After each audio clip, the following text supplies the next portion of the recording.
huna sababu ya kuumia ukidhihakiwa habari za wokovu. Huku kwa Yesu, huku Yesu ni safina.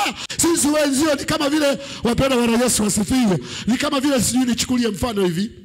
Mtu unapanda basi hapa, unaenda Dar, alafu unafika Mikumi, unashuka pale Mikumi tu, unaanza Mikumi, wameandika mbuga za wanyama kilomita 60. Basi wewe unashuka, wanaambia usishuka, ambia nashuka, utaangamia. Ambia acha uongo wenu, ujinga, piteni na mgari wenu. Piteni tu na mgari wenu, mimi nashuka hapa, niko salama. Anatembea, ambia pole wenu wajinga, mmekaa kwenye New Force wajinga, mimi natembea kwa mguu na kisha namaliza mbuga. Lakini yeye anaelewa, ambia hapa hatoboi hapa, maana katikati hapo anakutana na tembo, na kama sio tembo wapo wanyama wakali hapa katikati, kwa vyovyote vile hatatoboa. Alafu anakuja akaniambia, wewe unaliona lijinga hilo limekaa dirishani.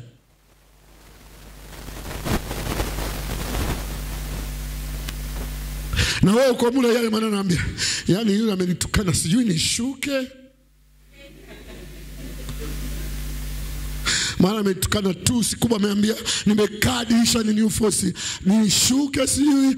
Ngoja basi nishuke. Wanakuambia wewe unashuka, ambia mimi nashuka maana yule amenidhihaki. Ni kama vile leo wewe umeingia kwa Yesu kama ndani ya safina. Nje kuna kelele, nje kuna matusi, nje kuna dharau, nje kuna dhihaka, nje wanakuzomea, nje hawakuelewi, nje wanakupuuza, nje wanakuona huna kitu. Wewe unaumia lipi? Kama sisi leo hii tumeingia ndani ya safina. Yesu ni safina ya waenda